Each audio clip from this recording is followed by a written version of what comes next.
Coming up on Sports Paws, hockey season is underway at the High Point Solutions Arena. Check out how both the men's and women's teams did this weekend. Also, a freshman on the field hockey team is making an impact on and off the field. But who is it? Q30 Sports has more on this story. All this and more heading your way on Sports Paws right now.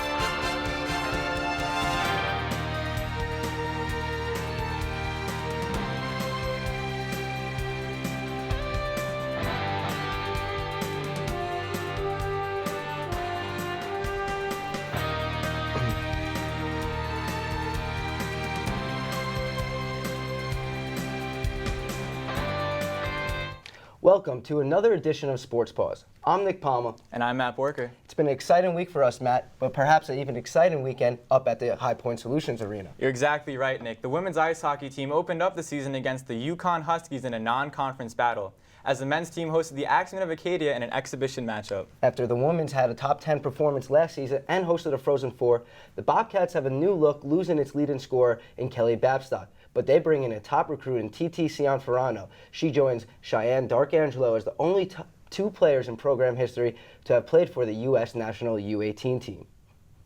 But before we get to the game, Darkangelo was recently named to the USA Women's Ice Hockey Four Nations Cup roster this past weekend. The Cup will take place between November 4th and November 8th. The Bobcats do not have any games during that time span, but she will be missing one game, the November 1st matchup against the Cornell Big Red, the second ECAC game of the year. But for now, she's still in Hamden. As you mentioned before, Matt, Quinnipiac hosted the UConn Huskies at home on Friday night. There you see Chelsea Layden and company skate onto the ice as Elaine Truly of the Huskies is focused on her team pulling off the upset. First period, you got Kristen Tambert sourcing the puck to teammate Nicole Costa, who was able to receive the puck cleanly as she slaps one onto the net, which would be saved and held by Truly. Later in the period, that's freshman TT Cianferrano, and watch her on this one as she gets tripped to draw the delayed penalty. The Bobcats are able to maintain possession behind the net as Erica Uden-Johansson eventually gets the puck in front of the net to find Cianferrano for her first goal of the season. Second period action is going to be underway. You'll see the puck is going to find its way to Lindsay West on the point here. She gets a good shot off, and that's going to go off the stick of Nicole Brown, and she gets a goal. It's 2-0 Bobcats. Later in the period, that's Cianferrano with the puck again. She skates up the ice, showcasing her talent, getting a wrist shot off on net, but it's a good save there by the goaltender. Still 2-0 in this one. Later, Taryn Bumgard gets the puck in front of the net, and that's Nicole Connery who slides puck past the crease to put the puck across the net as you see the referee call the signal. Chelsea Layden did not get a lot of action in this one in her first debut, but this is her biggest save here on the breakaway with the butterfly save. Quinnipiac's able to clear it as you see Layden with a nice save. More action for Layden in this one off the backhand of the stick of Husky Leah Lum, but Layden wouldn't prevail as she held up for her first shutout win of the season. The Bobcats would go on to win this one by the score of 3-0. Here's what head coach Rick Seeley had to say after the game. The energy of our defense, we only went with 5D. We didn't, we're still working in a couple freshmen. But I thought their energy was great, and I thought, we got the puck back pretty quick in our zone. We outmanned them in almost every battle situation and won almost all those battles. So I'm thrilled with the effort of the D. And Chelsea was solid. She didn't get a lot of shots, but she looked solid when they did come. We now welcome our very own women's ice hockey expert analyst, Gabbi Riggi, to bring in some insight for the team as they move on with their season. So with the departure of Kelly Babstock, who many are considering to be the best player in women's ice hockey history, how do you think this season's team will fare? I mean, it's going to be tough. You're losing your program's best player, but I think this team is actually going to do fairly well. Their top three lines are very deep. This team is a very deep team. Last year we saw Emma Woods play on the top line with Babstock, but now she's dropped to the third line at her natural center position, which just shows you how stacked this team is. You have Erica Uden-Johansson returning from the Olympics last year, where she played with Sweden, and you have an under-18 team star in TT Cianferrano. So, Gabby, you just mentioned those two players right there. Head coach Rick Seeley has implemented TT Cianferrano and Erica Uden-Johansson in the top line, along with Nicole Costa. Along with that, these players have not even played a single game for the Bobcats last season. How do you think the top line of this team is going to do this season?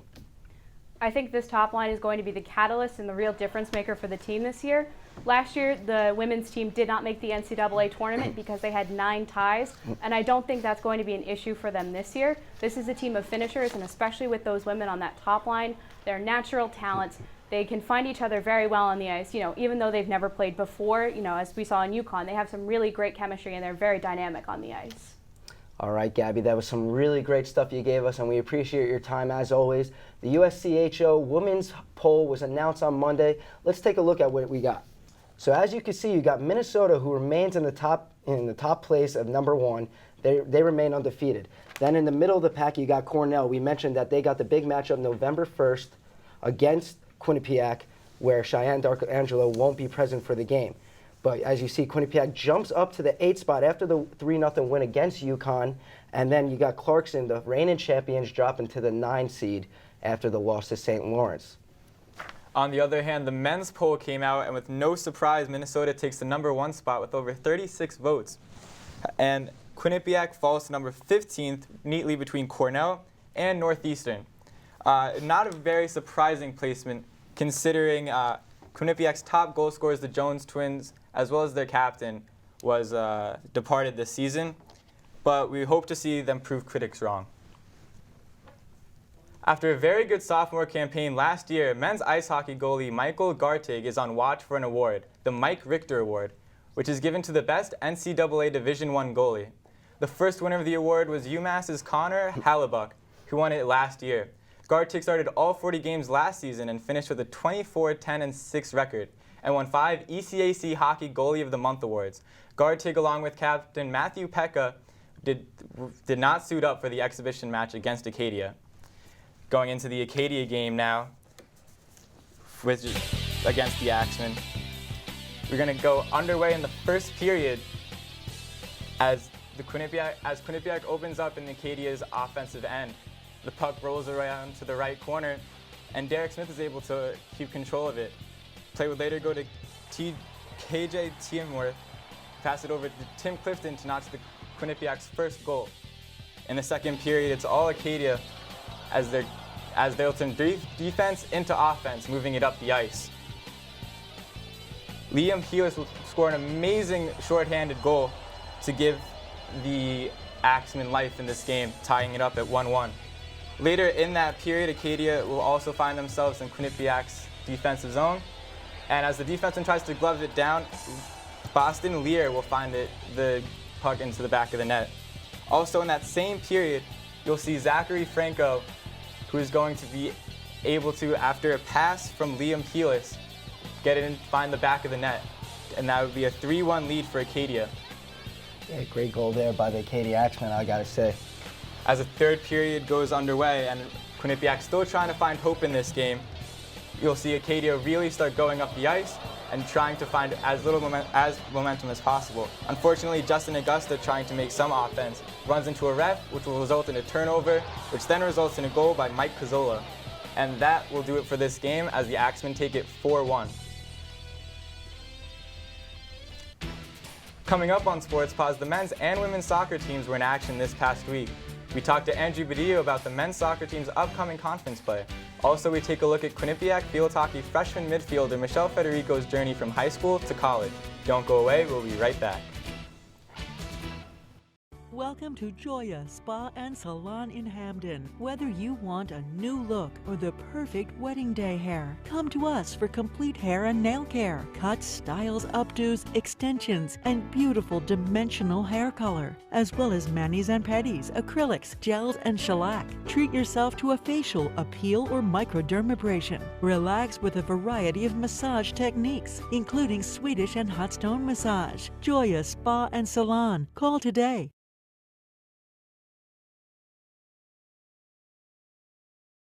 The Bobcat Shop, located at 1010 Sherman Avenue in Hamden. Your #1 choice for Bobcat merchandise. The Bobcat Shop features 2 floors of countless styles and colors. With a full 19,000 square foot screen printing and embroidery operation on the premises, Campus Customs and Simplify can design and decorate any garment or promotional product as quickly as needed. Stop in and say hi. Okay, so highlights for this week look pretty solid. Men's hockey versus Yale, men's basketball Iona. Got some pretty nice graphics too, some OTSs, full screens. Yeah, and I was also thinking for a feature idea, we could do something about head coach Ram Pecknell for the men's ice hockey squad with the new year and new players. Yes, that definitely sounds good. Yeah. Yeah. Team. Wait a minute. Where's Mike? What's up, guys? Sorry I'm late. What are you doing? What? Freshman.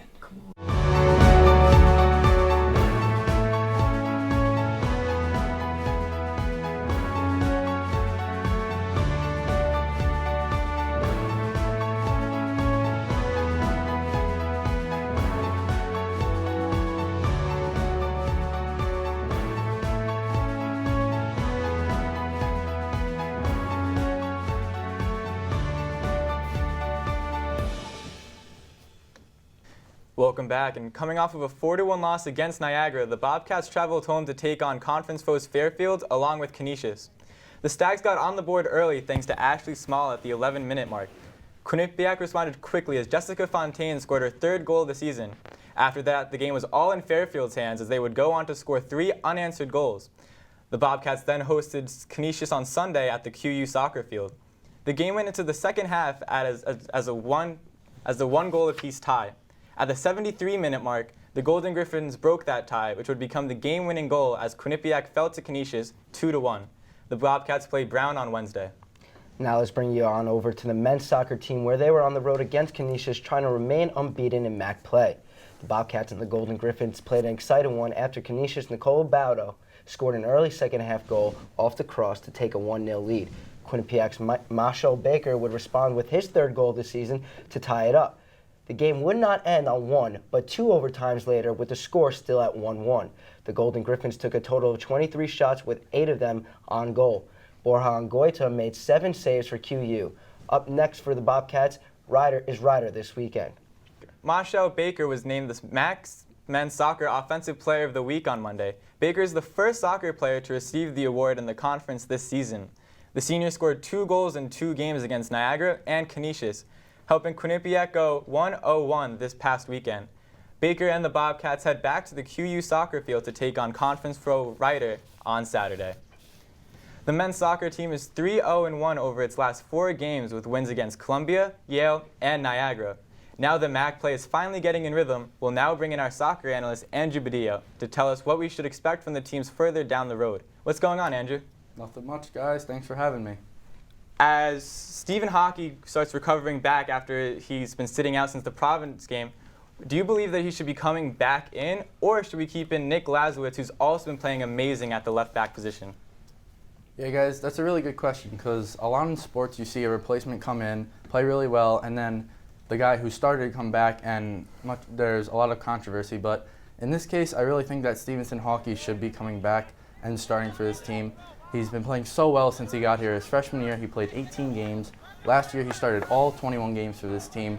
And that back line has been so intact. Last year, it was Eric Panzer, Brendan Straingood, Toby Esch, and Stevenson Hockey.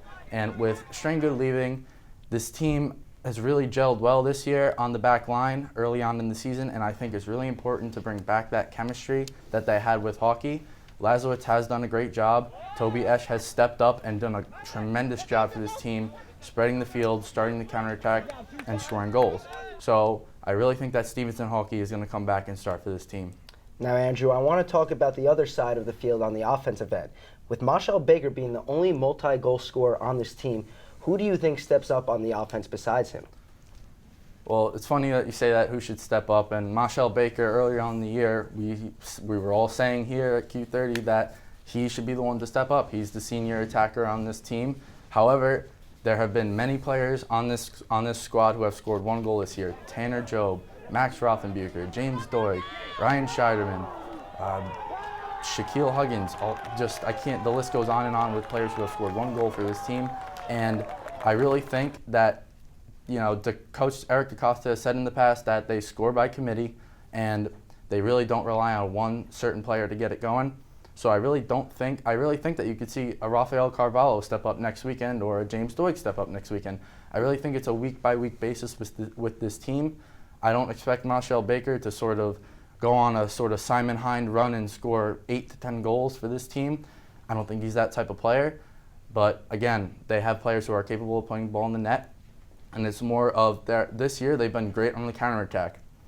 You've seen Toby Esch come in and spread the field, and he's sort of been that catalyst that they lacked last year, where they had Simon Hind, who was their main forward, and would put the ball in the net. This year, Esch has sort of spread the field out, started the counterattack, and you saw in the Yale game, he started that goal that won them the game. He passed it to Rafael Carvalho on the right side, and he put it past the Yale goaltender. So I think it's more of a committee effort, and I really don't think that any Bobcat needs to step up. I think it'll just naturally happen. Like you said, a lot of players are getting touches on this Quinnipiac offense, but the Bobcats are coming off a 1-1 tie to MAC opponent Canisius this past weekend. With a tough matchups such as Monmouth and Siena further down the road, where do you see this team lying once MAC play really gets underway? Well, guys, obviously, as we all know, this team won the MAC last year. They played very, very well down the road. They went on a huge winning streak last season where they sort of were playing all these close games, winning games, tying games. So the MAC is a very tough, it's a very defensive league. There are many good goalies in this league. You have Julian Petrello for Iona. You have Eric Klinowski for Monmouth, who actually led the whole entire NCAA Division I in goals against average last year with .22. So I really think that it's going to be tight at the top between Monmouth, Iona, and Quinnipiac. I think that if a team can go on a tear offensively, that's going to be the team that eventually takes home the trophy in the end. A team that I think is the two teams that I think are really dangerous this year in the MAC are Rider and Siena. Siena has a young goaltender, a freshman by the name of Josh Weiss, who has been playing incredible this season. He has a .86 goals against average, I believe. It's under 1. He's been incredible this year. They've played many tough out-of-conference opponents, and I think that it's tested him well coming into MAC play. On the other hand, you have Rider, who's scored 20 goals so far this year, and in soccer, that's absolutely insane. They've dropped 5 goals in a few games. They shut out UMass Lowell 5-0, so I think that if that can translate into conference play, that Rider could be that team that could give Monmouth, Iona, and Quinnipiac trouble. But again, it's a very defensive league. Borja Angoita, Julian Petrello, Eric Klinowski, those are the 3 goaltenders that are consistently producing shutouts and just making it hard for offenses to score. Andrew, once again, we appreciate your insight and analysis. It's been a pleasure having you on board back-to-back weeks. Coming up on Sports Paws, we'll take a look at the field hockey freshmen with local ties. Plus, the volleyball team hosted a couple of conference foes. Don't go away. Sports Paws will be right back.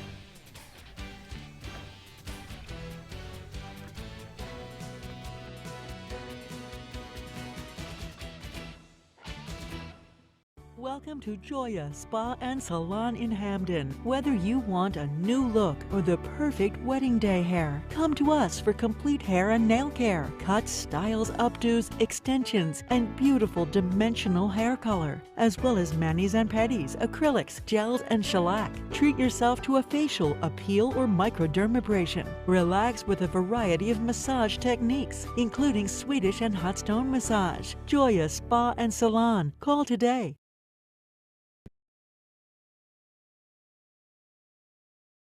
The Bobcat Shop, located at 1010 Sherman Avenue in Hamden. Your #1 choice for Bobcat merchandise.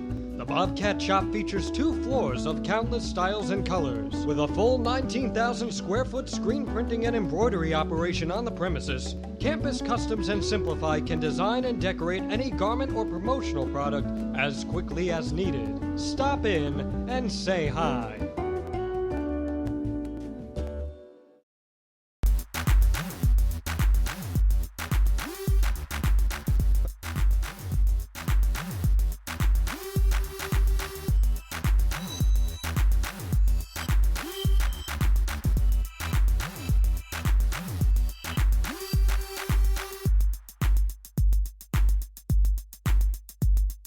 We are your source for entertainment news.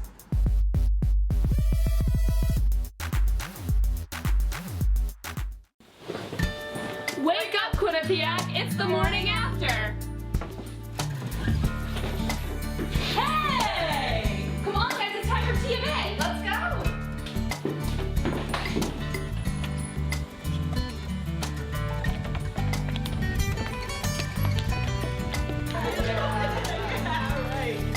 What's the morning after? Mondays at 10, only on Q30.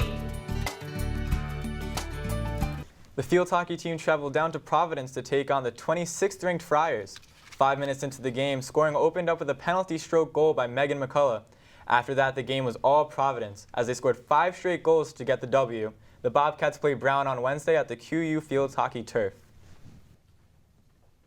After such a large departing class last season, the field hockey team brought on 10 new freshmen.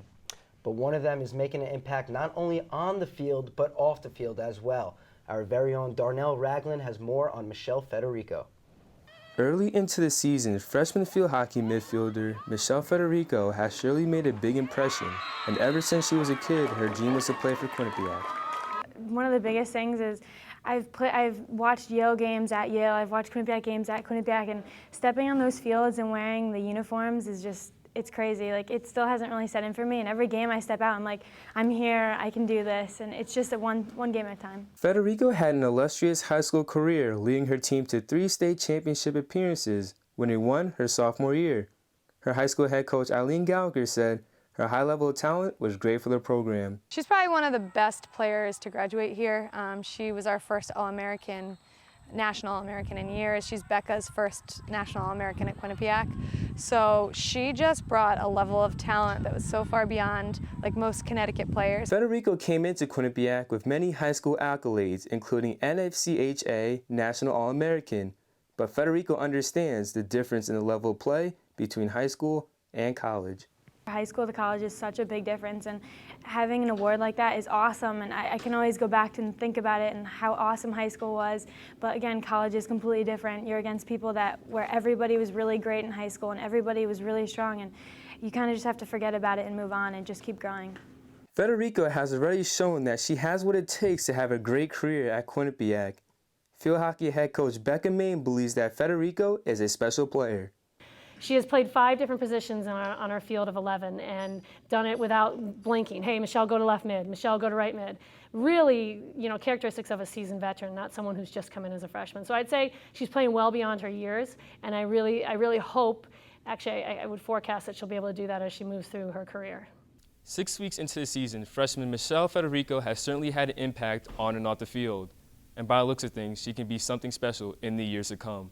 Darnell Ragland, Q30 Sports. The Bobcats returned home to play an in-conference game against Marist after they were swept at Hartford 3-0.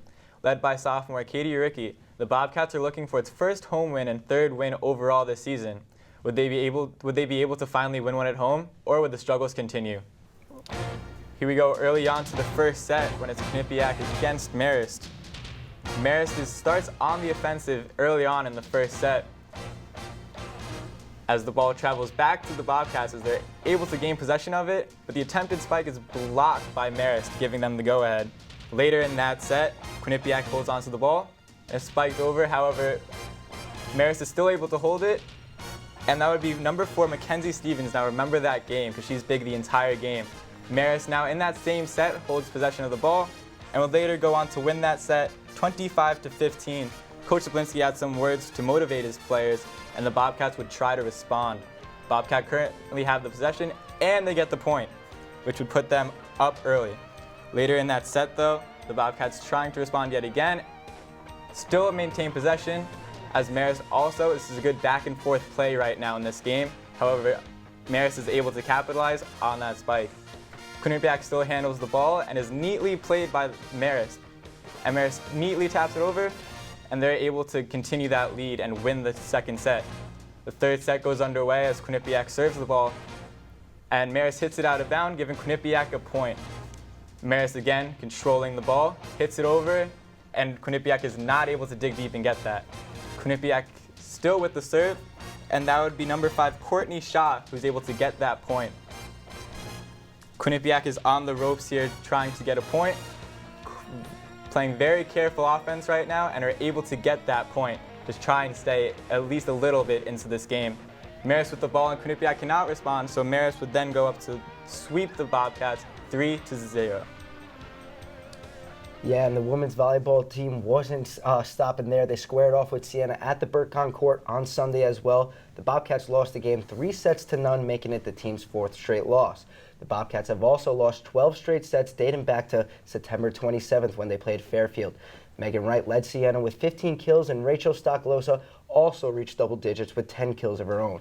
With the loss, the Bobcats remain winless in conference play this season. After disappointing finishes in all the invitations that the Bobcats have attended this season, the women's golf team traveled to Queenstown, Maryland for the Delaware State Invitational.